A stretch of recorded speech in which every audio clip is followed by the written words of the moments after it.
qué se refiere interacción farmacológica?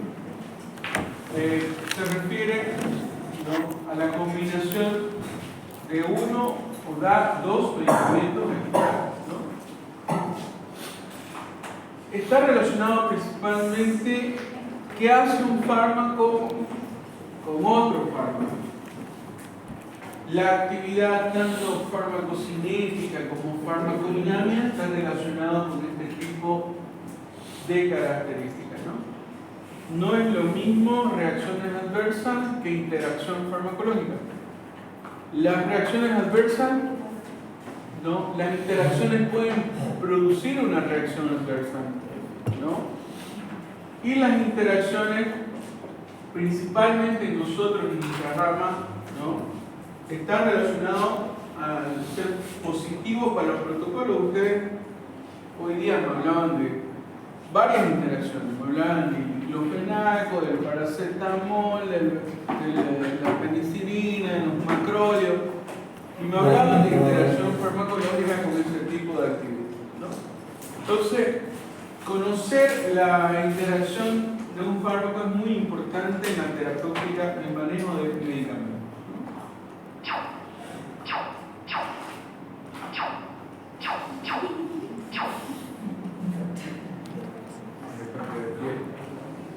Todos están preocupados por algo, no sé.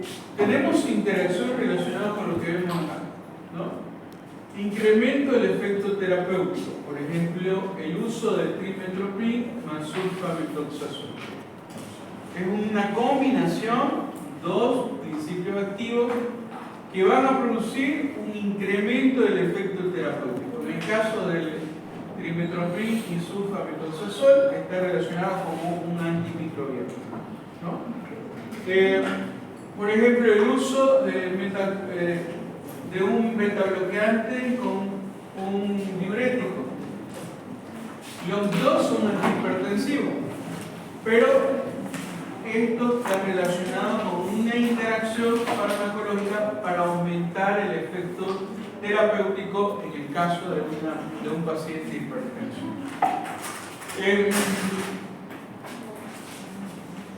Tenemos para disminuir los efectos adversos. Todos están relacionados para mejorar la terapéutica. El conocimiento de la interacción está relacionado para mejorar la terapéutica. Por ejemplo, disminuyen los efectos adversos. El uso de aspirina. ¿Por qué se le da omeprazol?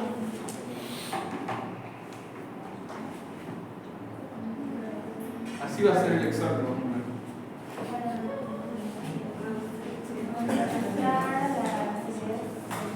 Uno de los efectos secundarios es produce alteración gástrica de la mucosa gástrica.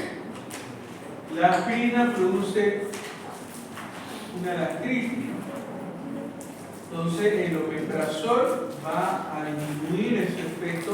O personas que tengan gastritis pueden tomar aspirina relacionado al uso, por ejemplo, del omeprazol. Una interacción farmacológica relacionada principalmente con un efecto adverso a disminuir el medicamento que están tomando. En caso de la amiloride más furosemida, ¿por qué hay esta combinación? Resulta que la furosemida disminuye, es un diurético, ¿no?, de asa, y el amiloride está relacionado con un ahorrador de potasio. La furosemida disminuye el potasio, entonces sola. Cuando utilizamos el amiloride, este medicamento principalmente va a hacer que el potasio no se vaya. Entonces va a ahorrar el potasio y va a disminuir la eliminación de potasio por la furosemida. ¿Cuáles son los ahorradores de potasio? No solamente el amiloride. Triantereno, espironolactona producen ahorro de potasio y pueden utilizarse con la furosemida. Estoy hablando de esta interacción, está relacionada con el que parece que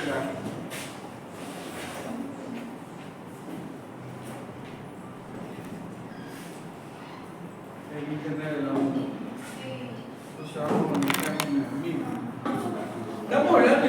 interacción terapéutica en beneficio del paciente, por si acaso.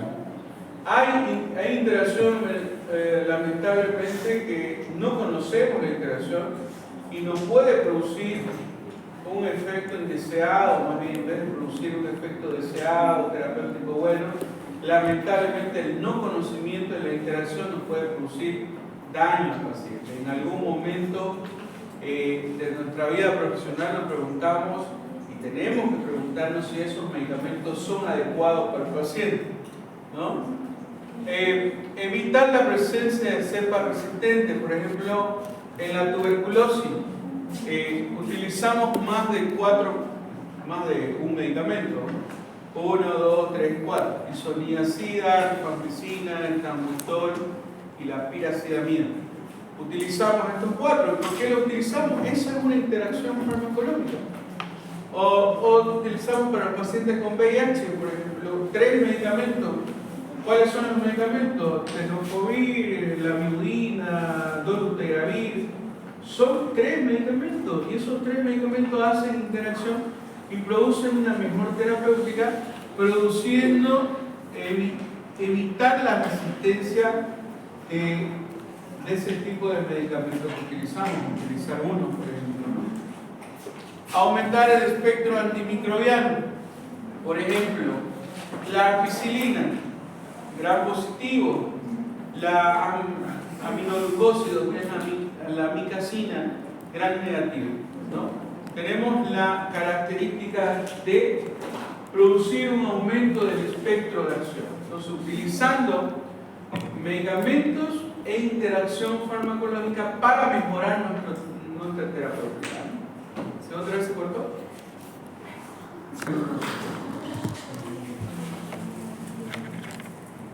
Clindamicina para amicacina igual aumenta el espectro, tanto para gram positivo, a gram negativo, y podemos aumentar el espectro de acción. Por ejemplo, ¿para qué utilizamos? Ustedes están pasando cirugía, ¿no? Seguramente que su profesor de cirugía, ¿no?, habla sobre, de repente por ahí les habla qué medicamentos utilizamos para cirugías de colon. En el colon ustedes saben que no solamente hay gram negativa, sino también tenemos anaerobios, por ejemplo. Entonces la interacción ahí sería metronidazol, sería cefalosporina de tercera, sería clindamicina, pero bueno, eso está relacionado a lo que nosotros querramos en la terapéutica. Si nuestros objetivos son diferentes tipos de bacterias, pues buscar ese fármaco, ese antimicrobiano relacionado directamente con lo que ustedes van a hacer. ¿Listo? Por ejemplo, en profilaxis se utiliza un medicamento. Si yo digo para la tuberculosis, para no enfermar de tuberculosis se da un medicamento solamente, la isoniazida, pero es un paciente que no tiene la bacteria, no tiene el bacilo de Koch. Entonces, lo mismo pasa con el VIH-Sida, ¿no? Pero en el VIH-Sida sí o sí la combinación tiene que ser con 3. ¿Hay profilaxis para no enfermar de VIH? Sí, es el tratamiento post-exposición, ¿no?, que se dan 3 medicamentos igual, con una alta, podemos decir, sensibilidad del virus para no enfermar de esta patología, ¿no? Entonces, esto es entendido, ¿no? ¿Cuál es el objetivo? Bueno, esto es lo mismo que decíamos, pero en escrito, ¿no? En ocasiones, al asociar el fármaco, se potencia su efecto terapéutico, ¿no? Principalmente nuestros efectos tienen que ser beneficiosos, ¿no? Y esto está relacionado, miren acá. Ahora decía ahora su compañera, en nuestra situación, el combinar 2 medicamentos, 3 medicamentos ya es dinero. Le escuchaba a su compañera decir la primera opción de pacientes hipertensos, decía en Anapril. Correcto, en nuestro medio es lo que tenemos. Pero en otros países, por ejemplo Brasil, Argentina, ya hablan de 2 medicamentos para mejorar los pacientes con hipertensión arterial. Entonces, nuestra realidad tenemos que siempre ser bien objetivos con nuestra realidad, ¿no? Que en alguna situación vamos a tener este tipo de enfrentarnos con este tipo de situaciones. Corticoides más una bonita beta 2 inhalados para el asma. Pacientes, por ejemplo, viene a la emergencia con dificultad respiratoria, con falta de aire, con una crisis, tiene antecedentes de asma. Con una crisis de asma, pues utilizamos 2 medicamentos para mejorar la terapéutica en ese momento, ¿no? Salbutamol, utilizamos los agonistas beta 2 y utilizamos los corticoides por vía endovenosa o por vía inhalatoria, ¿no? Que nosotros preferible siempre en estado de emergencia utilizar la vía endovenosa. Entonces, por ejemplo, otro medicamento que nos habla es la azatioprina más ciclosporina, o sea, un medicamento para tratar un medicamento que se utiliza post trasplante como inmunodepresores. Se utilizan para ese tipo de reacción. Son 2 medicamentos, ciclosporina y azatioprina, que utilizamos para el beneficio terapéutico. Acuérdense. Entonces, ustedes cuando armen su protocolo, cuando estén en su trabajo, van a armar su protocolo y van a decir, con este funciona, cuáles efectos adversos tiene, va a mejorar nuestra situación terapéutica. Tenemos también el caso de esta interacción, puede producir también una evolución clínica del paciente que puedan ser perjudiciales, ¿no? El exceso, por ejemplo, de efectos adversos lo vamos a tener a mayor combinación de medicamentos, ¿no? Si tenemos 3 o 4 medicamentos utilizando, pues lamentablemente vamos a tener también efectos secundarios que hay que corregirlos en algún momento. Si no se puede corregir, hay que sacarlos porque la vida del paciente está en juego, ¿no? Entonces, la tasa de efectos adversos del paciente hospitalizado, a mayor medicación, a mayor interacción farmacológica, mayor medicamentos, tenemos mayor posibilidad de producir la muerte del paciente.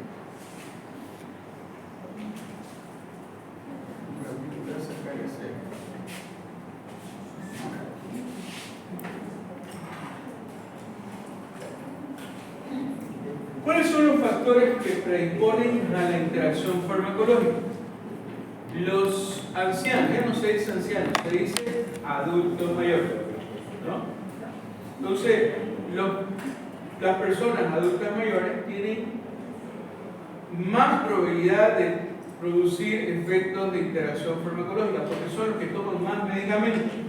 Y cuando ustedes vean un paciente adulto mayor, lo primero que hay que hacer es cuántos medicamentos está tomando, porque la consulta que viene hacia ustedes siempre va a ser, ¿no?, por los efectos secundarios de los medicamentos que está utilizando. Se hace un diagnóstico de la terapéutica, se hace una recopilación de todos los fármacos que ha tomado y bueno, se va sacando los medicamentos que pueden estar produciéndole efectos con exageración, el efecto secundario, ¿okay? La automedicación es otra igual, ¿no? Pacientes que toman 3 o 4 medicamentos sin consultar a su médico. La automedicación se refiere también a la medicación de los naturistas, por si acaso, ¿no? Van a los naturistas y toman otra medicación. No estoy diciendo que está mal, pero lamentablemente es una sustancia química y tiene interacción farmacológica. Entonces, hay que saber, me van a decir, hay que saber de hierba, hay que conocer lo que estás pensando, no lo que estás pensando, hay que conocer las interacciones que pueden producir algunas hierbas con algunos medicamentos, ¿no? Principalmente en niños, porque ¿saben cómo los llevan a ir a la emergencia en niños, no? Intoxicación por manzanilla. Les plantan 2 litros de manzanilla. ¿no? Le plantan mate de coca, no, le dan en mamadera en vez de darle leche, le duele el estómago, está llorando, pobre chico y intoxicado por... bueno, son situaciones que pueden también desarrollar una interacción farmacológica. Y si ustedes le preguntan a su paciente, en caso mío, yo le pregunto, ¿qué usted toma? ¿O qué medicamento toma aparte de su retroviral? ¿Saben qué me dicen? Doctor, en la mutualita venden el aceite del tetrahidroxicannabinol. Así. Lo mostró la foto del aceite. Y yo lo pongo bajo de la lengua cuando estoy dolorido y me pasan todo el dolor. No sé qué será eso, me dice, pero mire y me la muestran. Está bien. Bueno, es parte de su cultura, no podemos decirle no lo haga, pero decirle que los daños, un paciente que con estas características puede tener alguna alteración del sistema nervioso, ¿no? Que pueden producir crisis de ansiedad, pueden producir crisis, bueno, eso hay que explicarle al paciente y decirle que mejor si no lo toma. Pero algunas veces no la tenemos, igual sí. Pero hay que poner eso en la historia clínica, por si acaso. A mí se digan muchos problemas. Factores genéticos, predisponentes, está relacionado con los acetilizadores lentos y acetilizadores rápidos. ¿Qué quieren? En otras palabras, metabolismos lentos y metabolismo rápido.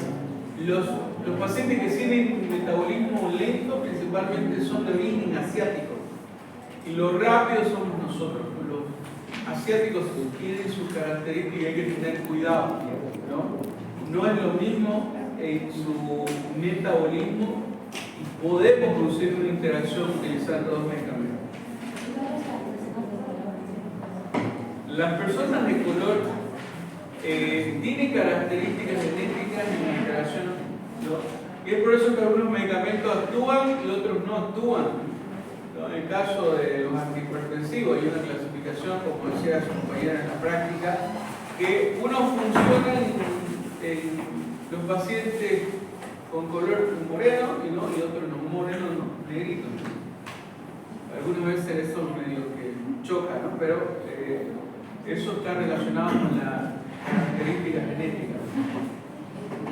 Enfermos hepáticos o renales también hay que tener. Ahora su compañero decía, no, doctor, el paracetamol no se puede dar en un paciente con hepatopatía o una insuficiencia hepática. Estaba por ahí su compañero, no sé, me repetía y le gustó, creo, me gustó porque tenía el ánimo, yo lo escuchaba porque él lo decía con actitud, ¿no? Entonces la actitud, hablando de actitud, ayer estábamos hablando sobre la universidad y el proceso que estamos viviendo. Y o sea, eso no va a haber en esta universidad. Nos dijeron que nosotros somos la católica y somos el punto aparte de todas las universidades. Tienen razón. Jesús no sé. Bueno, pero por ejemplo ahí se vio que bueno, uno algunas veces toma las cosas y no hay un grupo de donde está ubicado lo que estás haciendo, ¿no?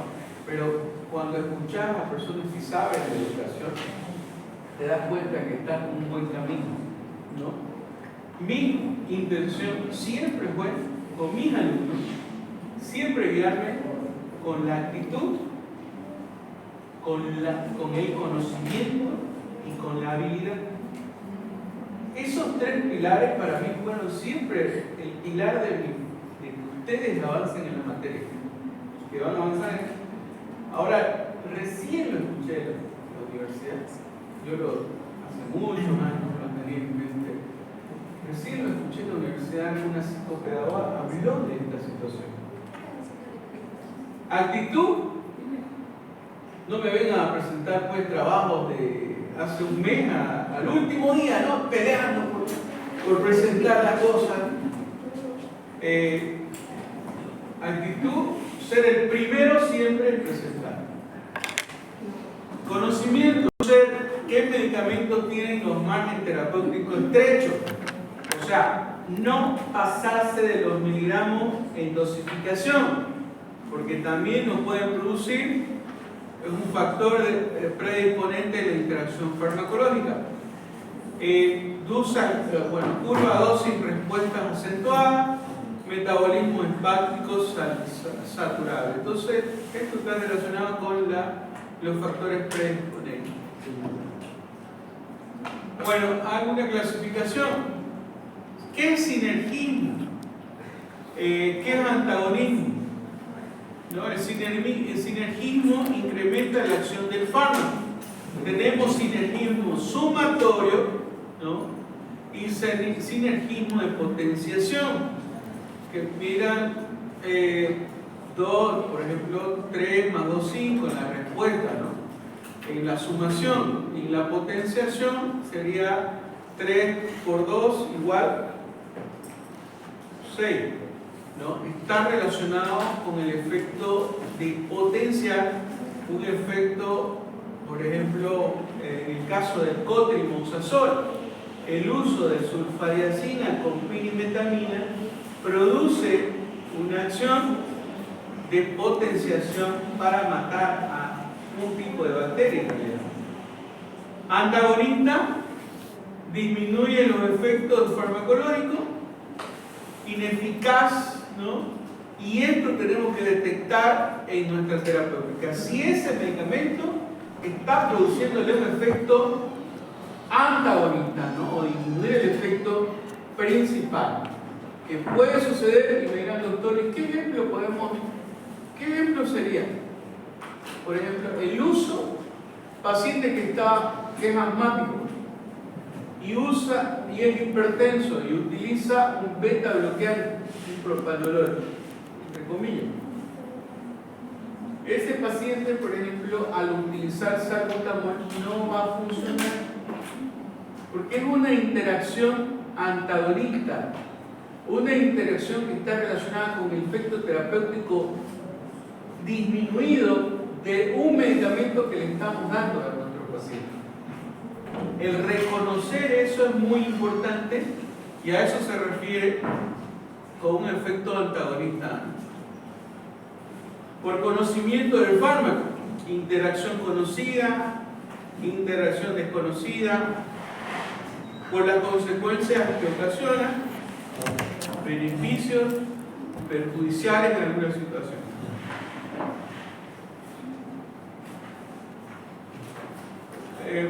Podemos evaluar la interacción previsible, o sea, sabemos que va a suceder. Los no previsibles no está dentro de nuestra capacidad de conocerlos, de su naturaleza, pueden ser farmacocinéticas o farmacodinámicas. A esto nos referimos con interacción. Pueden ser interacción de la absorción, la distribución, del metabolismo y la eliminación. En algún momento hay interacción farmacológica con otro fármaco, ya sea en la absorción, la distribución y el metabolismo del movimiento. En la farmacodinámica, en el receptor mismo, o produciendo un efecto antagonista en otro receptor. Pueden ser leves, graves, muy graves en la repercusión clínica y pueden ser raros en alguna situación, frecuente y muy frecuente en su clasificación de frecuencia. Vamos a comenzar por la farmacodinámica. Bueno, ¿qué dice farmacodinámica? Son las que se producen por interacción en el mecanismo de acción del fármaco. Generalmente se manifiestan por una modificación en la respuesta del fármaco efector. Se produce en el receptor mismo, en los procesos moleculares farmacológicos, pueden activar o inhibir diferentes tipos de receptores, como vemos aquí. Sistema de transmisión, canal iónico, regulación hormonal, regulación homeostática. La sinapsis, la interacción del sistema de transmisión. Por ejemplo, la sinapsis. ¿Qué fármacos o qué moléculas están relacionadas con esto? Noradrenalina, dopamina, serotonina, colinérgica y GABAérgica, ¿no? Noradrenérgica, por ejemplo, una interacción que puede bloquear los receptores adrenérgicos, la sobrecarga de catecolaminas producida por la hipoglicemia, ¿no? Hay un aumento de este tipo de moléculas, que son las catecolaminas, a esta interacción, por ejemplo, beta bloqueante, el propanolol y la insulina. Los dos están relacionados con un receptor y están relacionados con el receptor beta. Por eso tiene esta interacción farmacológica. Dopaminérgica. Vitamina B6, la piridoxina más L-dopa va a producir aumento de la reducción de L-dopa en el sistema nervioso central por incremento de una enzima que se llama descarboxilasa, ¿no? ¿Qué es la descarboxilación a ese nivel? Entonces, a esto se produce una reducción por el uso de vitamina B6. ¿Quiénes toman este tipo de medicamento? La L-dopamina. Los pacientes que tienen síndrome extrapiramidal, ¿no? ¿Y quiénes son los que tienen síndrome intrapiramidal? Pacientes con Parkinson, pacientes que toman enfermedades, que toman fármacos que están relacionados con el sistema nervioso central, como por ejemplo el haloperidol, Aldol, ¿no? Que es un medicamento que produce un síndrome intrapiramidal, que es su efecto secundario, pero principalmente la dopamina no entra al sistema nervioso central, por eso se lo da con L-dopamina. En otras palabras, químicamente, si nosotros utilizamos la dopamina para aumentar la dopamina en el sistema nervioso central, no existe. ¿Por qué? Porque en el sistema nervioso, en el plasma, se degrada la dopamina. No sirve. Decía, hablando de esto, ahorita me acordé de un paciente que vino el viernes, el viernes vino, a entregar su retroviral. Yo nunca lo he visto a ese paciente, primera vez que lo veía, no, porque es un paciente de un doctor que está al lado mío, y cuando él pues se sentó tranquilo y se paró, comenzó. Y le dije a la interna, mire, doctora, mire,